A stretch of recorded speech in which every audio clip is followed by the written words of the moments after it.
Hey guys, Kaya. Isn't it wonderful to be here celebrating this Wajak Noongar Bile Butcher, this place that's so special to so many of us. And I don't want to talk for too long because this really today is about celebration and celebrating what we love about this place, but also celebrating what we've achieved so far in this campaign. Every day that bulldozers don't go into the wetlands and bulldozers don't go into the Coburn woodland there is a day to celebrate. So thanks everyone for coming down to celebrate today. But we've got a lot of work ahead of us as well if we want to be able to keep celebrating. I just want to talk a little bit about some of the things that we're going to need to do to pull together as a community. This event was organised in 3 days. And I just want to say thank you to those people who've pulled together to organise such an amazing event in just 3 days. That is a perfect example of the kind of thing that everyone here and everyone in the broader community is going to have to be doing. Everyone's got skills, everyone's got talents, everyone's got connections, everyone's got ways of working that they can bring somehow to this campaign to support this campaign to grow, and we need to grow really, really quickly. Let me tell you a little about the politics of this issue and the electoral politics of this issue. A lot of us here are from the communities of Fremantle or from this immediate area, which is in an electorate that the government just don't care about. The government don't care about people in this electorate because it's not an electorate that's ever going to vote for a Liberal government. So, but each of us here knows people all over the metropolitan area. Each of us here knows people in electorates that the government really, really does care about. And the closer we get to the election, the more this is going to become an issue for the government of votes rather than policy and rather than money. It's just going to come down to votes. So it's really important that if you live in Fremantle, reach out to your friends in other parts of the metropolitan area and activate them to contact their local Member of Parliament and to contact their candidates that are standing in their seats. That is the people that are going to make a difference by contacting those electorate representatives. That's the people that are going to make the difference. So the seat of Bicton, the new seat of Bicton in the Alfred Cove, East Fremantle area, that's going to be one of the key seats that are going to be contested. Lots of us know people in that seat. Reach out to them, phone them and activate them. Get them talking to their local member, get them talking to their candidates. Same thing if you know people in the northern suburbs or out to the east of here.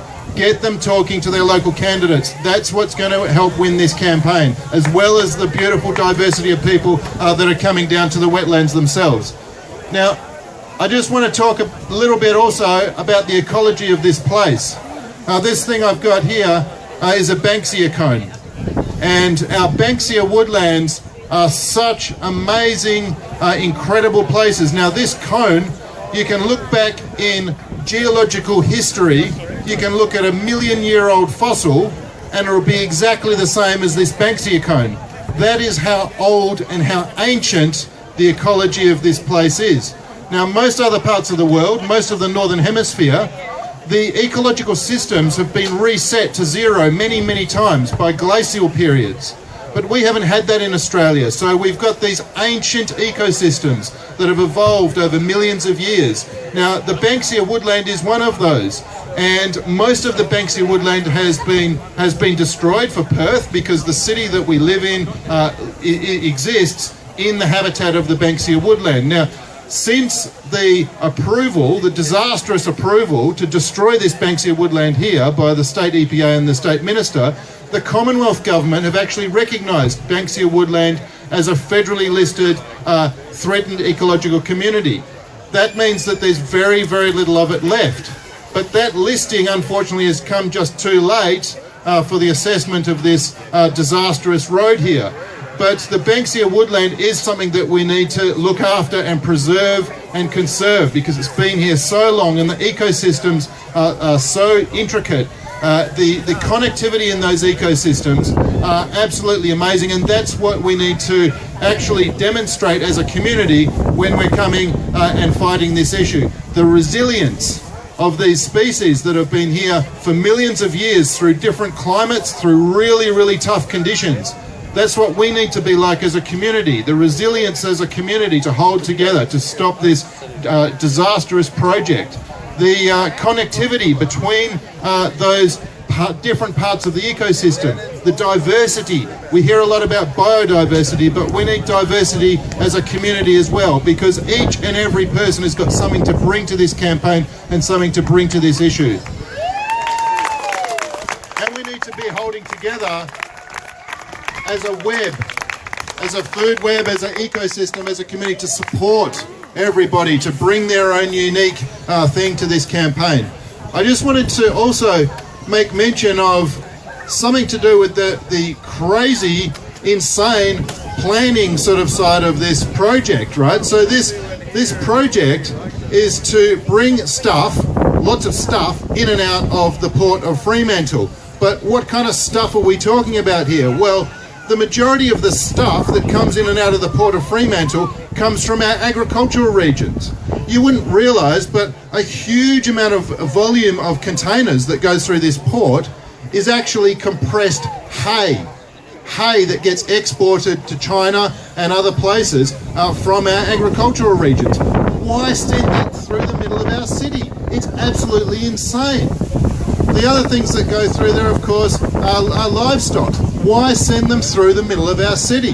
Why be exporting them at all, but why sending them through the middle of our city? It's absolutely insane. What we need is to have this stuff going out through regional ports. And why don't we have an investment strategy for making those regional ports able to handle and take containers? This stuff comes from our regions. The stuff that's coming in for our mining industry, why does it need to come through the middle of our communities and the middle of our city? Why does it need to destroy our Banksia woodland? Why does it need to poison our communities with diesel fumes? It doesn't need to. It's absolutely insane. So we need to invest in our regional ports, not in destroying the last piece of Banksia woodland and the Belay wetlands here, this Noongar Budja, this absolutely incredible place, just for the sake of an insane planning decision. So that's the story that needs to be told to the broader community outside of Fremantle and outside of this beautiful electorate here, because it's people realising that in other parts of Perth that's going to really swing this election. And this issue has the capacity to swing this election. If we do the kinds of things that I'm talking about, if we reach out to those people in those other marginal seats that the government really cares about, and if we activate them. So that's my ask of you today, is reach out to the people who you know in other parts of the city and activate them by getting them to contact their Member of Parliament and their candidate and tell them that they don't support the spending of this $1.8 billion on the destruction of Noongar Budja and Belay wetlands. Thanks so much for coming down today. I won't talk much longer. That's my message for today. And thanks again to the organisers of this event.